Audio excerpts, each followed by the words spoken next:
What is new in net zero? Will we ever get on track, Mark? You know what's new in net zero is that we're getting on track, actually. And that's not something I didn't think I would be saying this early. I'll give you some headline numbers, which is, 7 years ago when they had the Paris Accord, the world was headed to 3.5 degrees. When we had the Glasgow summit just under, whatever it is, 18 months ago, it was less than 2.5 degrees. Now, with the country commitments that are in place since then, it's 1.8 degrees. But what we have with the US IRA, with the European response, the Canadian response to the European and the American response, what's happening in Japan, Korea, on, is that a number of countries are now have put in place the policies to get on track to the key way station between now and 2050 net zero, which is the end of this decade, 2030.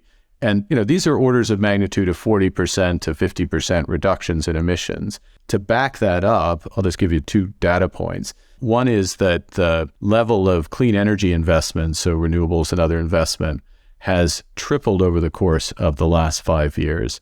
It's on course to quadruple again over the course of, between now and the end of the decade.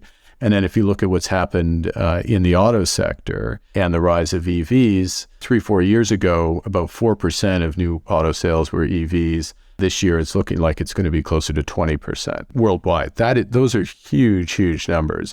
And in most advanced economies, it's likely to be more 1 and 2 by the end of this decade. So the new thing is that the inflection points that we need, we're living through them right now. And so I'm not blasé, I'm not Panglossian about it, but it is pretty significant what's going on.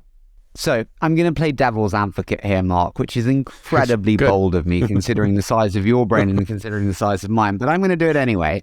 Number one, when we look at kind of size of impact, Xi Jinping and China play a pivotal role. The man has spent his entire life climbing the greasy pole of Chinese politics, which is a challenging pole to ascend. He needs to focus on growth, what China does not have, where we are seeing millions of Chinese people being sent back to rural communities in a bid to them to find work. China is in trouble. He doesn't give a shit about climate. He needs growth. Do you agree? And can we make headway with China not really being interested? Well, I disagree with I'm going to disagree with the premise. Maybe I won't disagree with what he cares more about as a leader. He cares more about growth than short-term climate. But he and the country have made a very big bet on future growth relating to decarbonization. That's it's growth for China, and I'll come back to why it's growth for China, but it's absolutely central to the competitiveness of the Chinese economy over the course of the next 25 years. Decarbonization and AI, the 2 big drivers of competitiveness for China.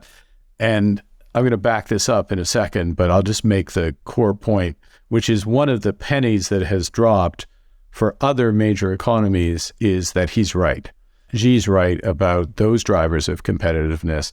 And what's motivating, the IRA in the US, which is for those who haven't followed it, the big climate bill, which is enormous in its impact. What motivated that, what's motivated responses in places like Canada and others, yes, it's climate, but really it's about jobs and growth. It's about these industries.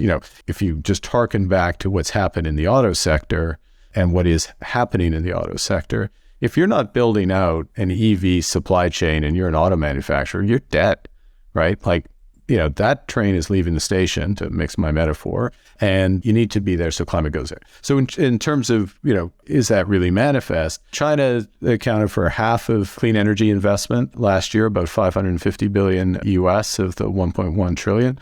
So half in effect. Renewable investment's grown at 50% a year. They have more than 50% of the EV market in terms of the flow there. They are one of the biggest, in fact, the biggest source of clean tech finance is in China. They're the dominant player in solar and wind, the supply chains for that. So, he's getting growth out of that. To personalize it, China's getting growth out of that. And that's why he cares, and that it's having the spillover effect on other countries who are realizing they need to care about it as well.